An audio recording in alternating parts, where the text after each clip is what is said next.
Happy Monday, everyone. I hope you got a chance to see the total lunar eclipse last night. It was very, very cool. According to my oldest, my 15-and-a-half-year-old who tracks these sort of things, this was the longest totality in 400 years.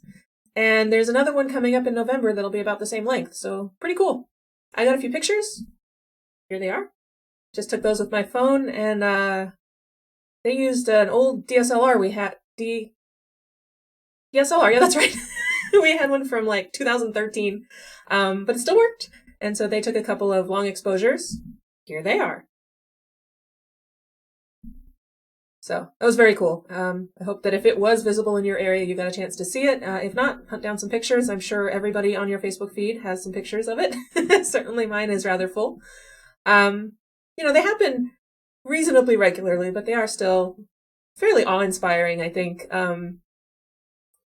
And I try to imagine what it must have been like for, those ancient peoples that didn't understand what was causing it. Like, where'd the moon go?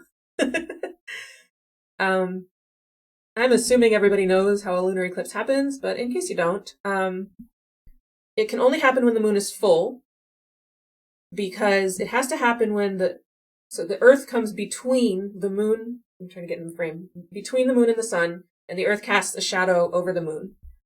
So, it's cool.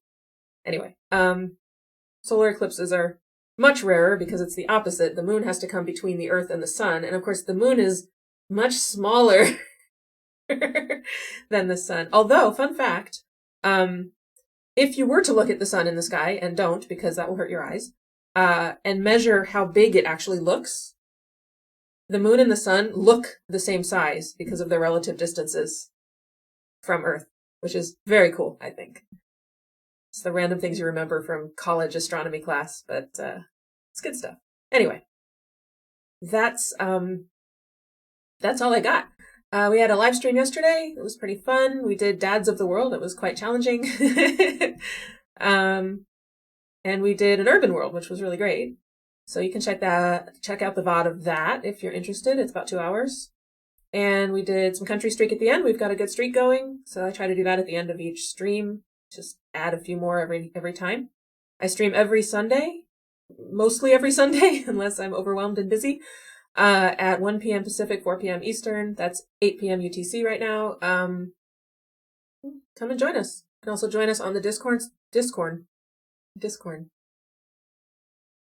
You can also join us on the Discord server, where I share space with Ranks, who owns the server, and Scott Strasolves, you may have heard of, and Zetamath, Bremster, who do Sudoku, and Sven Codes, and The Asylum.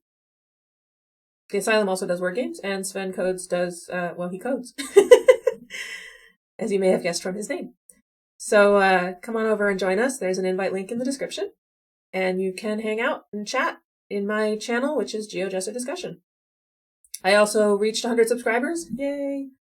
Thank you for that. And got my custom URL, which is here on the screen. So you can find me more easily now and share my link with anybody you might think would be interested. And I still have a Patreon.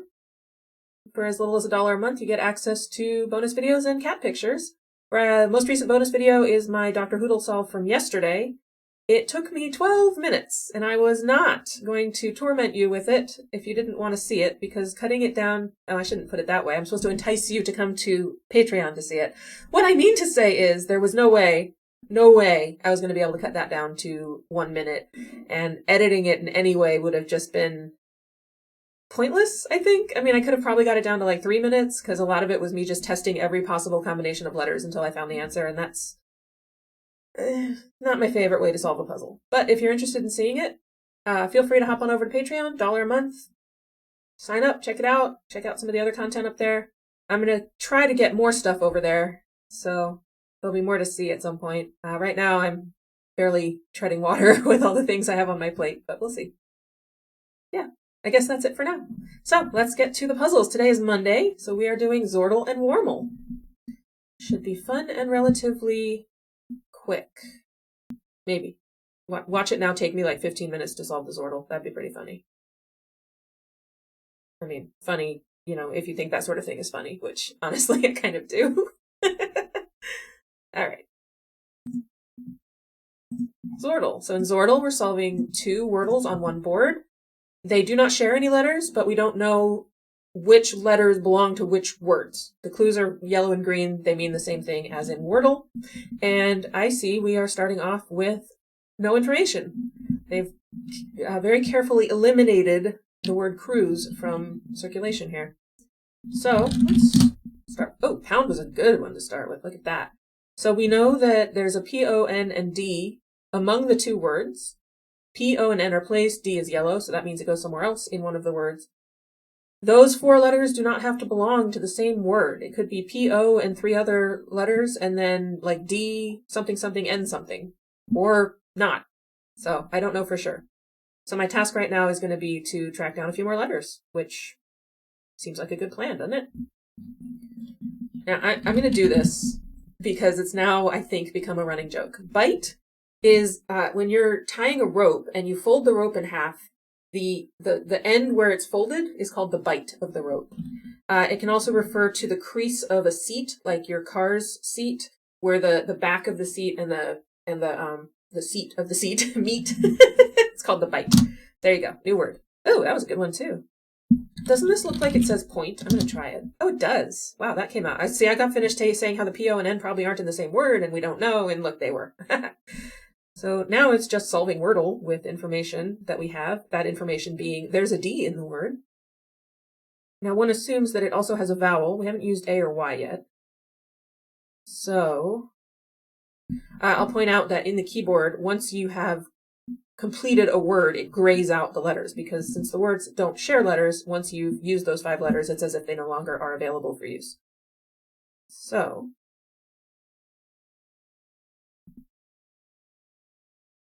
we have options here. Well, I've got lots of room to test, so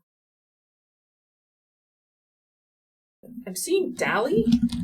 I don't really want to do that because if it's wrong, I've wasted an opportunity. But if it's right, then I've solved it. Always the dilemma. It's not dally, but the A and the Y are right, so I should be able to figure this out. It could be daddy. Could it be any Daffy? Daffy? Is Daffy an actual word, or is that just the duck's name? I think it's daddy. Point, daddy, point. Okay, good. So that's Xordle. And now Warmle. And Warmle, rather than figuring out the word based on where in the word a letter is, or whether it's in the word, we are basing our guesses based on the letter's relative position in the alphabet to the current letter. So they always start off with a nonsense word. I don't know why, but this time it's Julied. Julied. So what we're looking for when it's yellow is the letter that goes in the first position must be within 3 of J in the alphabet. So it's G, H, I, K, L, or M. If it's gray, that means the letter is more than 3 away, either lower or higher in the alphabet. So in some ways it's similar to Wordle Peaks, but in some ways it's a different way of thinking about it because you don't know if you're going up or down, but you do know whether you're near it or not. So if I do I, and it's not I, I'm just going to give an example. So if I did I here, and then it was yellow, that would leave 1 possibility, because if it's I, and well, 3 possibilities, I guess. If it's I, it could be G or H. We know it's not F already, because it's also within 3 of J. We know it's not J. 1, 2, 3. It could be K or L. But if I do an extreme, if I do G and it's gray, then I know we're choosing from this end. And if it's yellow, then I know it has to be H or I. So you kind of have almost the same number of options either way, but you will get a sense of which side of the letter you're looking for. But you also want to think about what makes a valid word. And so I'm going to try starting with G. Okay, so now we need to get far away from O. And you can see this 7-letter range is grayed out, because if it's not within 3 of O, it can't be anywhere from L to R. So to follow a G without an L or an R means a vowel. Now we're going to have the exact same range for the next letter as well, so I should keep that in mind and see if this is going to be a reasonable... Actually, I'm seeing gusty and I want to try it. Okay, so now you see I've narrowed down this letter to just H or I. It's probably H. And now I've eliminated so many options here. It's likely not Y or Z. It's likely at the beginning of the alphabet. So I'm going to try H, E, and then maybe hedge. Hedge looks pretty good. Yeah, okay, so it is H. And now I'm very low on options. A or I here. Could be Y, I suppose. But I don't think so, because what would come after the Y? No, I don't think it's a Y. I think it's an A. Well, let's see. What if it were an I? Would that be... That seems less likely, doesn't it? Okay. H-A...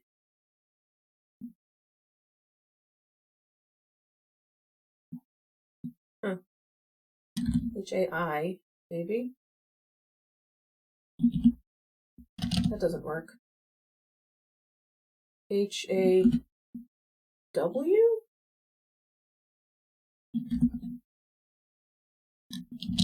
Something weird here. It is H. H-I... Hikes? No, it is E though. This has to be A then, right? It could be. See, if it was a Y, I just don't see. Nah, it's gotta be an A, right?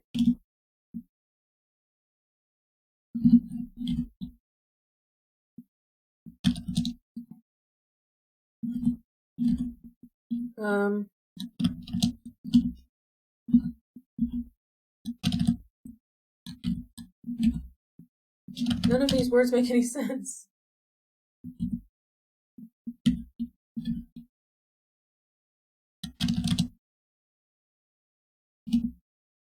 I don't usually have this much trouble with this one.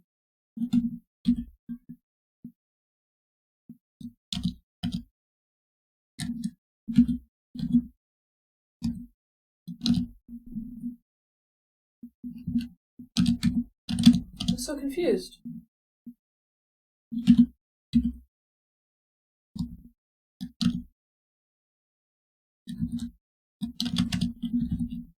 It doesn't...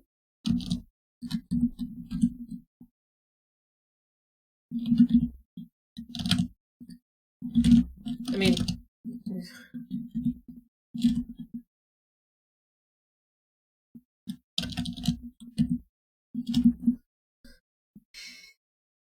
I've got it so narrowed down, like, there's basically no options, so why can't I...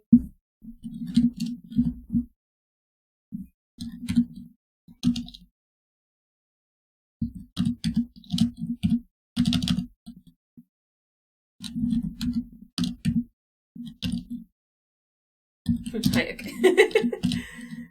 That's a person.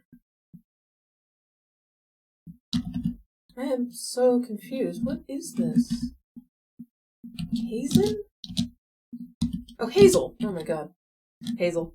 That's a hard word. It's not a word that comes to mind, at least not for me. Alright, well I got there. That was a bit longer than I expected. See, there I go. I went and said how quick it was going to be. Well, that is it for me for today. I hope you enjoyed it, and have a great week. I will see you tomorrow.